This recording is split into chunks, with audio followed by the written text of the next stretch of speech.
So for our next discussion, we're going to tackle about moving loads. So siyempre kapag sinabi natin moving loads from the word itself, moving, siyempre gumagalaw na yung mga loads natin. Unlike dun sa mga kinocompute natin sa statics, yung mga loadings natin are just fixed. Hindi sila gumagalaw. But for this scenario, we will consider loads na gumagalaw. So when we are talking about loads that are moving, so dito pumapasok yung mga sasakyan natin. Yung mga sasakyan na mga highway trucks, diba, mga tricycle. So yung mga yon yung i-compute natin and we will going to consider in this discussion. So usually kasi 'di ba, meron tayong mga trucks na dumadaan sa mga bridges, sa mga highways. So yung mga trucks na 'yon, yung mga wheel loads na 'yon, yun yung kukuhanin natin ng Mmax or the maximum moment, the Vmax or the maximum shearing force. So on the previous discussion, we already discussed about the location of the maximum moment. So usually, the maximum moment occurs at zero shear. So you can calculate for the maximum moment by means of drawing the shear and moment diagram or by cutting a section using yung mga rules natin when you cut, considering the left part or considering the right part. So, kung mapapansin ninyo, no, yung mga zero shear na yon nag-a-occur for beams loaded with concentrated loads. Kasi nangyayari kapag meron tayong concentrated load sa beam, either tumataas or bumababa yung shear diagram natin. So, either tumataas siya or bumababa. So, yung tendency is nare-reach niya yung 0 point natin dun sa zero shear. So, nangyayari is there is a tendency na baka at this point along the shear diagram, nandun yung location ng maximum moment natin. So, it will be further discussed sa discussion natin about moving loads. So, usually, yung mga nakaka-encounter ng moving loads na dinidesign natin are yung mga bridges natin. So, siyempre, we have a bridge. So, yun naman yung daanan ng mga sasakyan natin. That's why we are considering different scenarios of moving loads to calculate for the maximum moment ng iba't ibang loadings.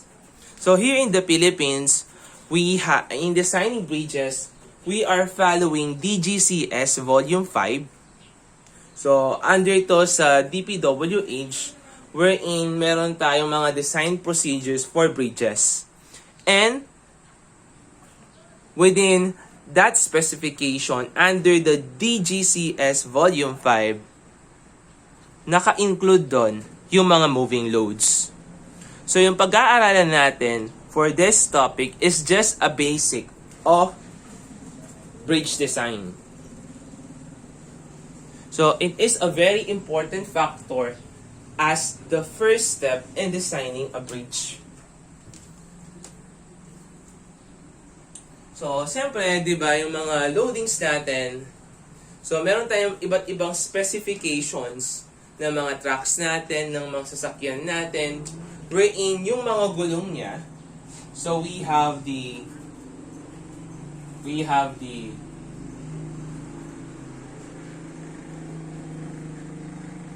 front wheel and the rear wheel, wherein yung kada gulo, mga weight kasi ng sasakyan natin kapag ina-apply sa pavement or sa bridge is pumupunta or nagta-transfer sa mga gulong niya. Ayan. So doon tayo nagkakaroon ng concentrated load or yung weight ng sasakyan natin, in other words, are being transferred to the rear wheel at saka dun sa front wheel natin. Wherein, these wheels have a fixed distance to each other. So, merong fixed distance to each other. So, therefore, no, nangyayari is, there are different types of wheels na i-consider natin. Pero usually, di ba, yung mga specifications niyan is already given. Once na bumili ka ng sasakyan, you can know the specifications of that car. And siyempre, dealing with the design procedure, kakampi natin si Ashto.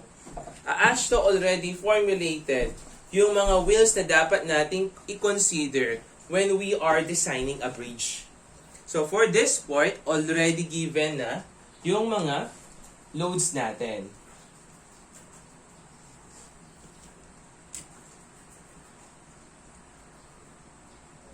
So, the problem is, meron tayong iba't ibang loads, moving loads.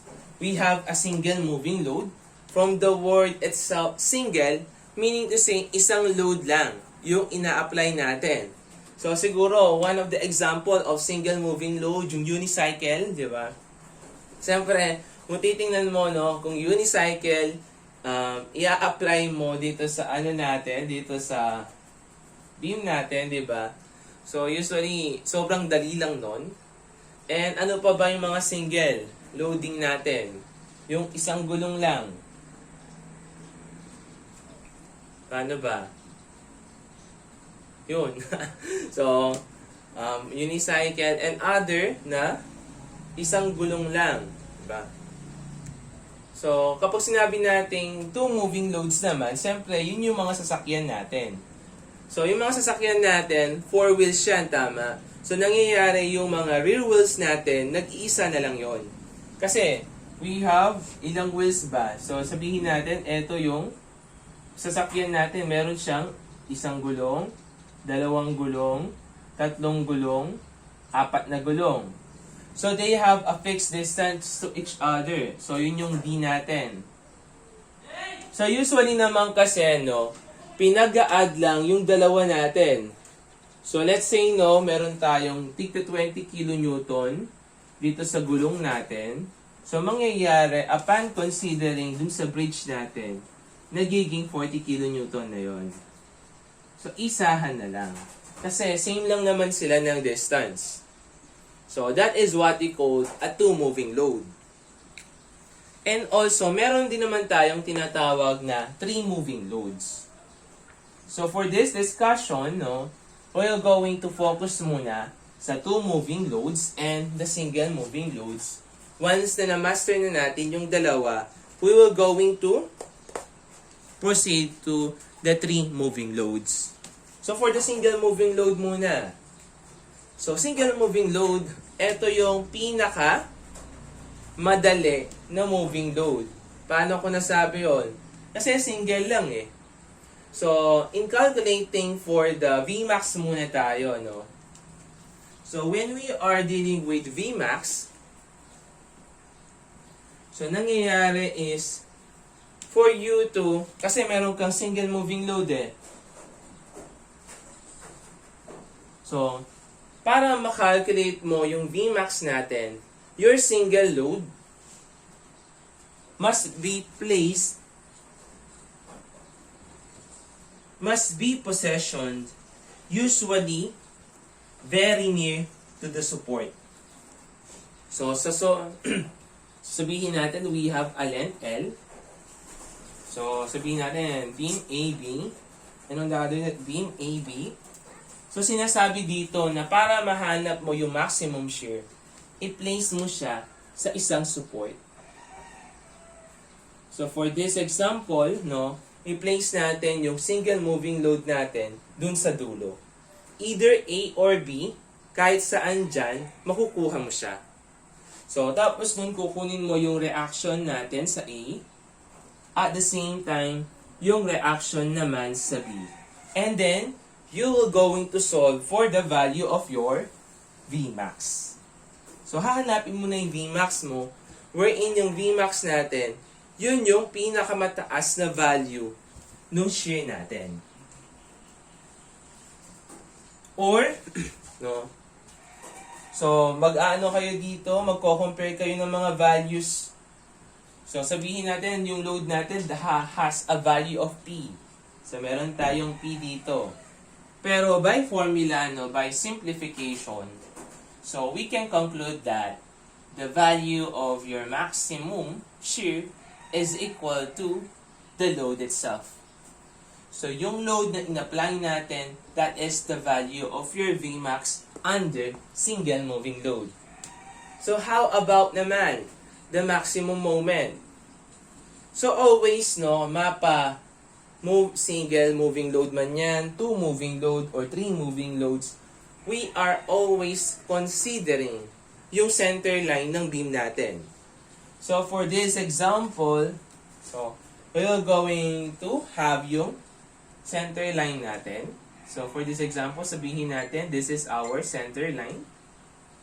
So, from the word itself, center line, we are talking about the midspan.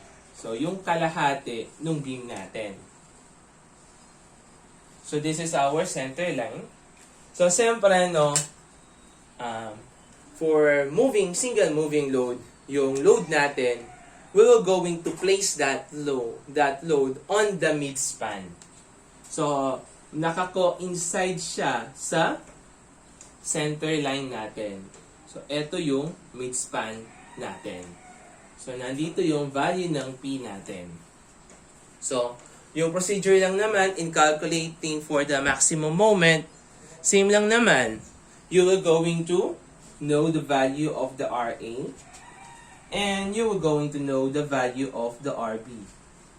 Tapos nun, mangyayari is you will going to calculate for the value of your Mmax either by shear and moment diagram or by cutting off sections. So for this example, yung mangyayari lang naman dyan is kunin muna natin yung reaction natin. So that is obviously P over 2. On the other hand, yung susunod, that is also equal to P over 2. So you can use the value of your Mmax, malalaman mo naman yan by means of shear and moment diagram or yung cutting off section natin. So whenever we are calculating for the maximum moment, so dito, no, I am suggesting na wag na kayong mag-draw ng shear and moment diagram. So let's proceed dun sa shortcut natin. What we are talking about here is yung pagka-cut natin ng section. So for this example, kapag kumukuha tayo ng maximum moment, lagi tayong nagka-cut dun sa load natin for single moving load. So for this example, since nandirito yung single moving load natin, dyan tayong magka-cut. So you will choose. So magka-cut tayo dito. You will choose if you will consider the right side or the left side. So for this example, sabihin na lang natin, we will going to consider the right side. Sabihin natin RR. So by segment RR, no? So magka-cut tayo dito. Kapag nag-cut tayo dyan, maraming lilitaw dyan. So meron tayong lilitaw dito na shear. Tapos meron tayong lilitaw na moment. So for this example, so yung value ng moment natin, considering the right section, so that is counterclockwise positive. So the value of your M, wherein for this example, yun yung value ng Mmax natin, summation moment, counterclockwise is positive. So Mmax is equals to RB, which has a value of P over 2. Since yung rotation niya is counterclockwise, so that is positive, multiplied by the moment arm of L over 2. So, the value of your Mmax is equal to PL over 4. So, this is yung formula natin in calculating for the M maximum. Or you can obtain PL over 4 by means of drawing the shear and moment diagram. So next, we will going to consider two moving loads. So under two moving loads, from the word itself two, So, meaning to say, dalawa yung loads na i-consider natin. So, for this example, let's say we have a load here and another load here having a fixed distance of d. And also, let's say na this is our P. Sabihin natin B. P sub B, that is our load big. And another is P sub S, or our smaller load. So, yung nasa rear natin, that is our bigger load. And yung nasa front natin, that is our smaller load. So, this is just an assumption to simplify yung mga discussion natin further. And also, siyempre, ganun naman yung procedure natin. So, let's calculate first for the value of your Vmax. So, in computing for the value of your Vmax, yung principle lang naman dito is always place the bigger load on one of the support. So, A and B. Siyempre, it is obviously saan mo ilalagay, ipapatong yung bigger load natin? Sa support A ba or sa support B? So, obviously, you are going to put the bigger load dito sa A natin kasi dito siya diba? Dito siya magkakapatong. Wherein, if you are going to locate yung load natin dito sa B natin, mangyayari is, i-adjust mo dito. So, anong tendency? Nandito yung bigger load mo,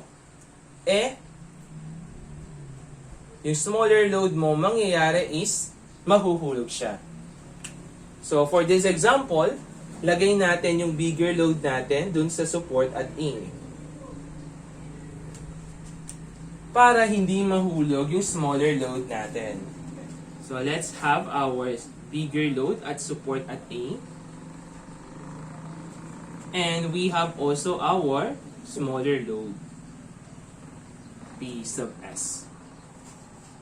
So, mangyayari lang naman yan is, you are going to calculate for your reactions.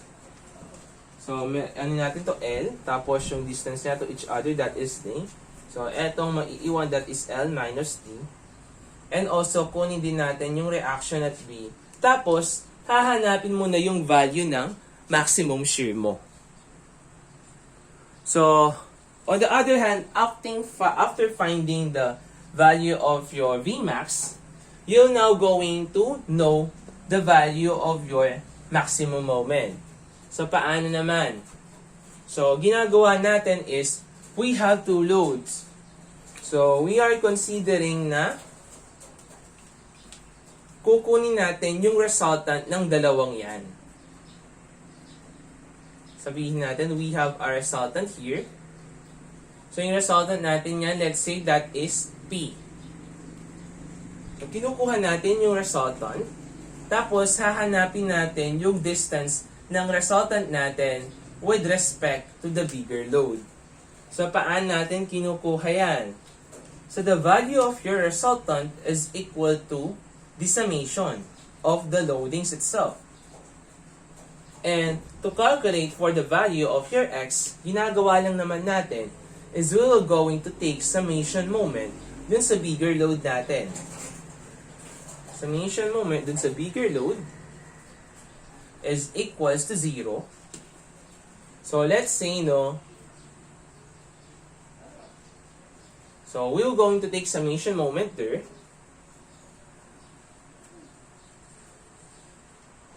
So, mangyayari is, upon taking summation moment, so makukuha na natin yung value ni x natin. So, by applying Varignon's theorem. Kasi we will take summation moment dun sa bigger loadings natin. So, we will going to apply Varignon's theorem. Etong principle na to, that will become further discussed sa example natin. So, Varignon's theorem, or on the other hand is, you're going to apply here. Siyempre, yung P natin, that is the combination of the bigger and the smaller load. So, usually, kung mag-aano tayo dyan, that is P multiplied by X equals, So, yung PB natin, so, imo-moment natin siya sa point B since it has a 0 moment arm. Kaya, magsi-0 yon. So, plus, eto naman na smaller load natin, multiplied by D. So, makukuha mo yung value ni X natin. So, bakit natin ginawa yon? Kasi sabi ko nga sa inyo, di ba, yung focus ng discussion natin is yung nasa resultant natin and dun sa bigger load. Bakit? Kasi we will going to place that on the center line of your beam. So, mangyayari is we will going to locate yung center line ng beam natin. So, let's say this is L over 2. On the other hand, that is L over 2. So, kung ilolocate natin yan, mangyayari is sabihin natin, this is our bigger load. And this is our and this is the value of your P. So, nandito yung value ng P natin. Sabihin natin. And susunod naman is your value of your P sub S. P natin, nandito yung P sub S. So, yung ginagawa natin is sinesenter natin yung bigger load natin dun sa resultant natin. So, mangyayari, siyempre, X yung distance nila, that is X over 2. Kasi nandito yung center line natin. And on the other hand, that is our X over 2. So, paano? So, mangyayari is, titingnan natin kung may loadings ba na mahuhulog. So, yung tendency kasi, kapag meron tayong nahulog, kasi kinonsider natin, nilagay natin sa gitna yung bigger load at saka yung resultant natin. Titingnan natin kung mahuhulog ba yung smaller load natin o hindi. Diba? So, kapag so, in this example, assuming na hindi siya nahulog, so, mangyayari is, kukunin natin yung reactions natin sa A, at yung reactions natin sa B. Tapos, we will going to apply cutting section para makuha natin yung value ng Mmax natin. So, usually, we cut sections always sa bigger load natin. So, for this example, magka-cut tayo dito. Siyempre, we will consider left side. Bakit? Kasi konti lang yung loadings natin. Tapos, mahahanap natin yung value ng Mmax natin. So, that is the procedure, nung pagkuha ng Mmax natin. So, for this example, hindi natin ma-simplify yung value ng Mmax natin. Kasi di natin alam kung mahuhulog ba yung smaller load natin or hindi. So, if, sabihin natin, if walang mahuhulog sa dalawang loadings natin, if both loads applied on the beam, so pwede tayo mag-formulate dyan ng Mmax natin. So, that is PL minus PSD squared all over 4PL. So, ito yung formula natin in finding for the maximum moment. So, paano ba natin i-memorize yan? So, mangyayari lang naman, ganito yung memorize yan. Mmax is equals to pila minus pasada squared all over 4 na pila. Ulitin natin. Pila minus pasada squared all over 4 na pila. So, the value of your P, that is our resultant. L naman, that is the length of our beam. P sub S, that is the value of your smaller load. D naman, that is the distance between loads. And that's it. That is our formula for Mmax. If both loads applied at walang nahulog na load sa two moving loads natin.